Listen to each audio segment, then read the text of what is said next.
दोस्तों आज की इस वीडियो में हम बिहार डीएलएड एंट्रेंस एग्जाम के लिए नेक्स्ट प्रैक्टिस सेट करने वाले हैं और इस वीडियो में गाइस हम टोटल 40 क्वेश्चंस करेंगे। आप लोग चेक कीजिएगा 40 में से कितने क्वेश्चंस का आंसर आप लोग सही कर पाए। कमेंट बॉक्स में अपना स्कोर भी बताइएगा। चलिए स्टार्ट करते हैं।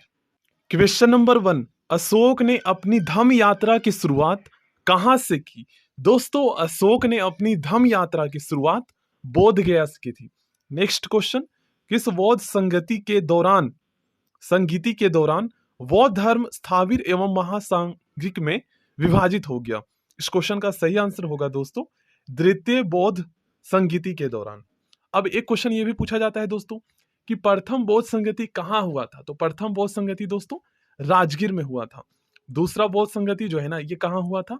तो ये दोस्तों वैशाली में हुआ था। और तीसरा पाटलिपुत्र में हुआ था। ठीक है, याद कर लीजिएगा, इनसे आते हैं एग्जाम में क्वेश्चन। नेक्स्ट क्वेश्चन, अलाउद्दीन के शासनकाल में भू राजस्व की दर क्या थी? उपज का आधा भाग 50%। ठीक है, किस वेद में सिंचाई के साधन के रूप में नहरों के उपयोग की जानकारी मिलती है? अथर्ववेद में। ठीक है ना। नेक्स्ट क्वेश्चन आप लोग रीड कीजिए। नेक्स्ट क्वेश्चन का सही आंसर होगा दोस्तों ऑप्शन डी। ठीक है ना, जहांगीर के शासनकाल की महत्वपूर्ण उपलब्धि थी। नेक्स्ट क्वेश्चन, औरंगजेब ने किस सूफी सिलसिले को अपनाया था? इसका सही आंसर होगा दोस्तों नक्शबंदी। ठीक है, सिलसिले को अपनाया था। नेक्स्ट क्वेश्चन, कृष्णदेव राय का मैत्रीपूर्ण संबंध किस देश से था? सही आंसर होगा पुर्तगाली या पुर्तगाल से। ठीक है ना। नेक्स्ट क्वेश्चन, जब औद्योगिक प्रक्रियाओं के स्वचालन के कारण बड़ी संख्या में श्रमिकों की रोजगार छिन जाता है तो इसे क्या कहा जाता है? इस क्वेश्चन का सही आंसर होगा दोस्तों संरचनात्मक बेरोजगारी कहा जाता है इसे। नेक्स्ट क्वेश्चन, निम्नलिखित में से कौन सी वस्तु जीएसटी में शामिल नहीं है? इस क्वेश्चन का सही आंसर ऑप्शन सी होगा दोस्तों। सोचिए, इन वस्तुओं को जीएसटी में शामिल नहीं किया गया है।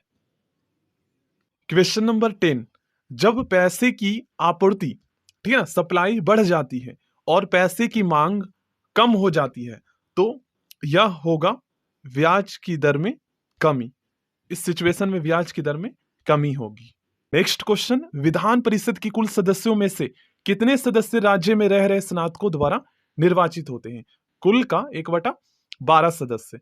ऑप्शन ए इसका सही आंसर होगा। अब दोस्तों ये विधान परिषद क्या होता है, विधान मंडल क्या होते हैं, विधानसभा क्या होते हैं, इसके सदस्यों का निर्वाचन कैसे होता है, इन सभी के बारे में थोड़ा सा हम समझ लेते हैं। यहाँ पर दोस्तों आप लोग ध्यान से समझिएगा। देखिए हमारे देश में दोस्तों कुल 6 राज्य, याद कर लीजिएगा, कुल 6 राज्य ऐसे हैं दोस्तों जहां पर द्विसदनीय विधायिका का प्रावधान है। अब द्विसदनीय विधायिका का मतलब क्या होता है? तो इसका मतलब ये है दोस्तों कि जहां पर विधानसभा और विधान परिषद दोनों हो और विधान परिषद और विधानसभा मिलकर विधान मंडल का निर्माण करता है। ठीक है ना। और जहां पर विधान परिषद और विधानसभा दोनों हो उसे हम द्विसदनीय विधायिका कहते हैं। और कुल 6 राज्य हैं, बिहार, उत्तर प्रदेश, महाराष्ट्र, तेलंगाना, कर्नाटक और आंध्र प्रदेश। ये 6 राज्य हैं जहां पर द्विसदनीय विधायिका का प्रावधान किया गया है। ठीक है ना। अब आगे हम बढ़ते हैं। यहाँ पर देखिए एक क्वेश्चन ये पूछा जाता है दोस्तों कि विधान परिषद को क्या कहा जाता है, उच्च सदन कहा जाता है या निम्न सदन? तो जैसे हमारा राज्यसभा होता है जिसे हम उच्च सदन कहते हैं, ठीक है ना, इसी तरीके से विधान परिषद को उच्च सदन कहा जाता है विधानमंडल का, और विधानसभा को जो है विधानमंडल का निम्न सदन कहा जाता है। आई होप आपको समझ में आया होगा। अब यहाँ पर आप लोग समझिए, मेन क्वेश्चन तो यहाँ पर बनता है, विधान परिषद के लिए अप्रत्यक्ष चुनाव की व्यवस्था है।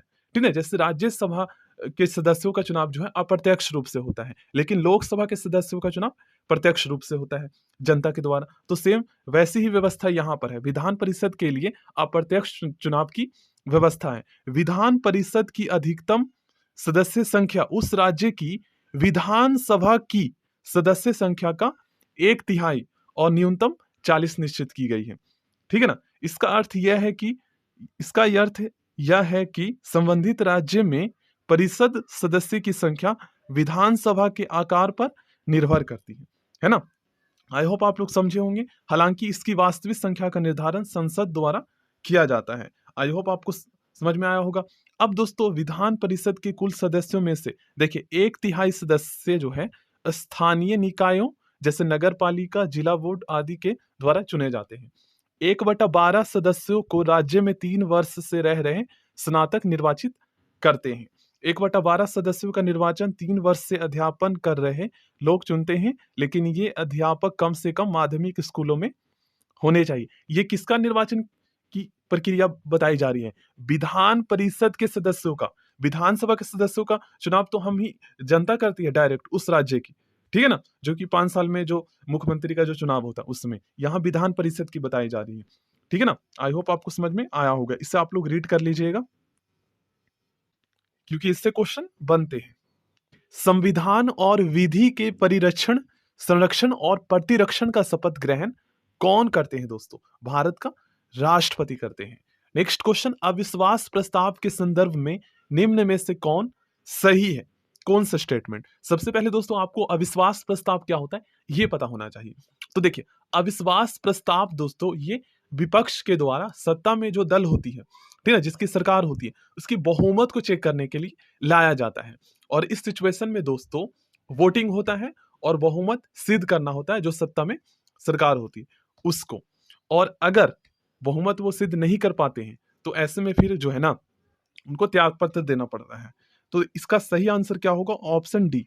बाकी सभी गलत स्टेटमेंट है, ठीक है ना? ऑप्शन डी इसका सही आंसर होगा। निम्नलिखित में से कौन सा युग्म सुमेलित नहीं है? इस क्वेश्चन का सही आंसर होगा दोस्तों राज्यपाल, आर्टिकल 154। ये गलत है। देखिए यहां पर दोस्तों आप लोग ध्यान दीजिएगा। देखिए संविधान के आर्टिकल 105 में संसदीय विशेषाधिकार का वर्णन किया गया है। आर्टिकल 123 में अध्यादेश का वर्णन किया गया है। संयुक्त अधिवेशन का वर्णन आर्टिकल 108 में किया गया है।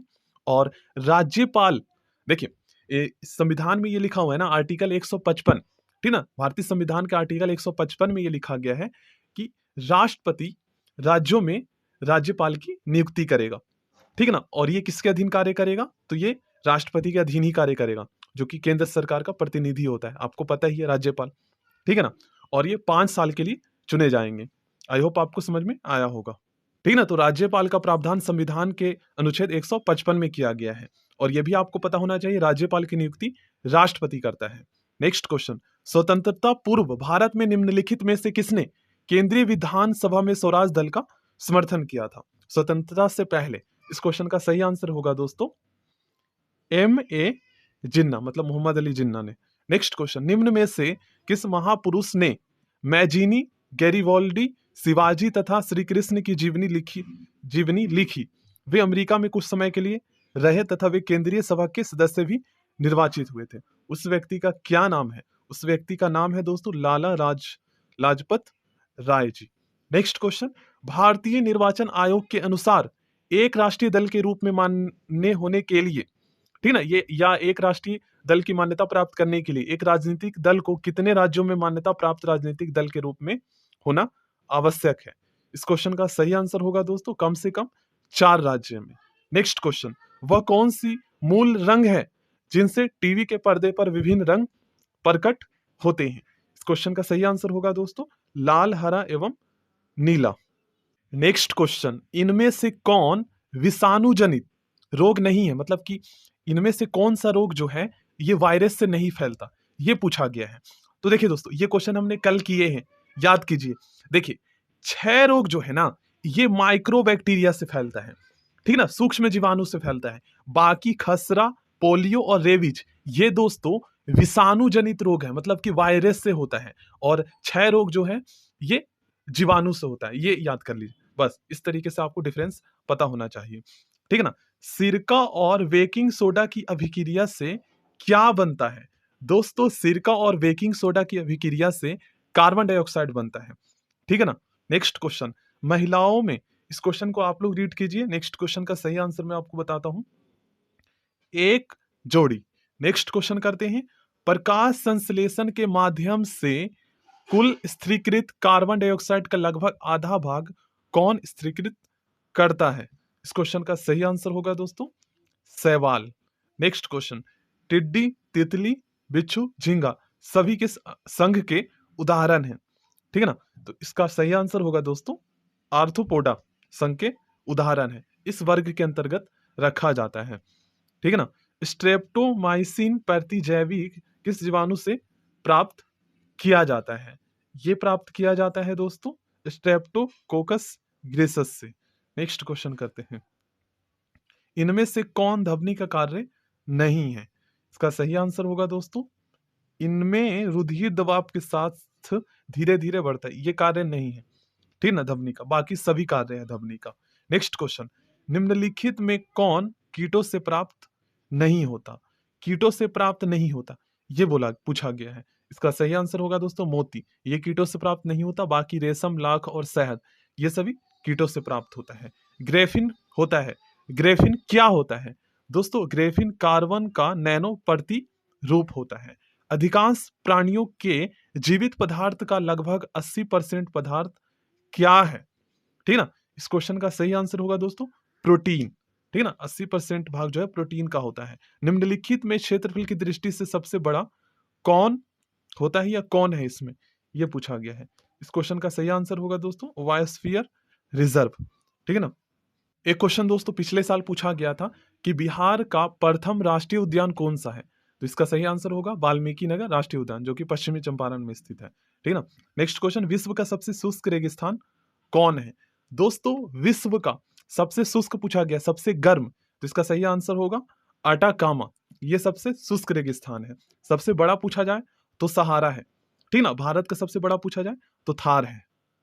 देखिए सहारा रेगिस्तान जो है ना, ये दोस्तों एरिया के हिसाब से सबसे बड़ा रेगिस्तान है, ठीक ना। गर्म ये भी है, लेकिन सबसे ज्यादा जो शुष्क, सबसे ज्यादा जो गर्म रेगिस्तान है ये है अटाकामा, ये भी याद होना चाहिए आपको। कौन सी नदी मकर रेखा को 2 बार काटती है? दोस्तों इस नदी का नाम है लिम्पोपो, ठीक है ना। क्वेश्चन नंबर 32, मौर्य काल में शिक्षा का सर्वाधिक प्रसिद्ध केंद्र कौन सा था? दोस्तों मौर्य काल में शिक्षा का सर्वाधिक प्रसिद्ध केंद्र तक्षशिला था, याद कर लीजिएगा। किसके सुझाव पर बिहार में गोल घर का निर्माण हुआ था? यहां पर कुछ बातें आपको ध्यान में रखना है। देखिए सुझाव दिया था दोस्तों जॉन सोर ने, ठीक है ना। और बनाने का ऑर्डर किसने दिया था? तो उस टाइम के गवर्नर जनरल वॉरेन हेस्टिंग ने, ठीक है ना। और बनाया किसने था? तो उस इंजीनियर का नाम था जॉन गास्टिन, ठीक है ना, याद कर लीजिएगा। अब आखिर पटना गोलघर का निर्माण क्यों हुआ था? तो ब्रिटिश आर्मी के लिए दोस्तों अनाज के भंडारण के लिए हुआ था, ठीक है ना, गोलघर का निर्माण। नेक्स्ट क्वेश्चन, पुर्तगालियों ने अपनी दूसरी फैक्ट्री कहां बनाई? दोस्तों पुर्तगालियों ने अपनी दूसरी फैक्ट्री कन्नूर में बनाया था। और अगर आपसे पूछा जाए दोस्तों कि पुर्तगालियों ने अपनी पहली फैक्ट्री कहां स्थापित की थी, तो कोचीन में। दोनों याद रखना है। सूरत की संधि किनके मध्य हुई थी? दोस्तों सूरत की संधि जो है ये अंग्रेजों तथा रघुनाथ राव जी के मध्य हुई थी। बुनकरों की हड्डियों से भारत की भूमि सफेद हो गई, उपरोक्त कथन निम्न में से किसका है? ये कथन दोस्तों लॉर्ड विलियम वेंटिक का है, याद कर लीजिएगा। नेक्स्ट क्वेश्चन, महालवाड़ी भू राजस्व व्यवस्था को निम्न में से किसने प्रारंभ किया था? इस व्यवस्था को प्रारंभ किया था दोस्तों हॉल्ट मैकेंजी ने। नेक्स्ट क्वेश्चन, गुलामगिरी पुस्तक के लेखक निम्न में से कौन थे? इस पुस्तक के लेखक थे दोस्तों ज्योतिबा फूले। यदि वर्ष में हम एक बार मेढक की तरह टर्राएं तो हमें कुछ नहीं मिलेगा, कांग्रेस की कार्यप्रणाली के संदर्भ में उक्त कथन किसने की थी, उक्त टिप्पणी किसने की थी?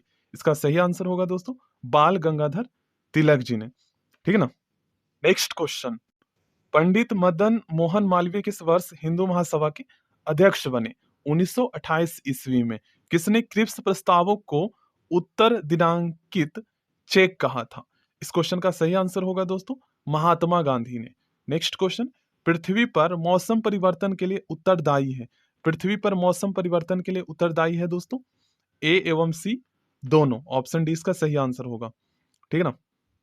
देखिए यहां पर कुछ बातें आपको ध्यान में रखना है। जैसे दोस्तों पृथ्वी अपने अक्ष पर जब घूमता है तो इसे हम घूर्णन कहते हैं और इससे दिन और रात होती है, ठीक है ना। और जब पृथ्वी सूर्य के चारों ओर घूमता है तो इसे हम परिक्रमण कहते हैं, ठीक ना। और ये उत्तरदायी है मौसम परिवर्तन के लिए। पृथ्वी का अपने अक्ष पर 23.5 डिग्री झुका होना, ये दोनों स्टेटमेंट सही होगा मौसम परिवर्तन के लिए, ठीक ना। तो ऑप्शन डी इसका सही आंसर होगा। कृष्ण राज सागर बांध जलाशय किस नदी पर बनाया गया है? कृष्ण राज सागर जो बांध है ये बनाया गया है दोस्तों कावेरी नदी पर, ऑप्शन डी इसका सही आंसर होगा। सो थैंक यू दोस्तों। नेक्स्ट वीडियो में और भी इंपॉर्टेंट क्वेश्चंस करेंगे हम।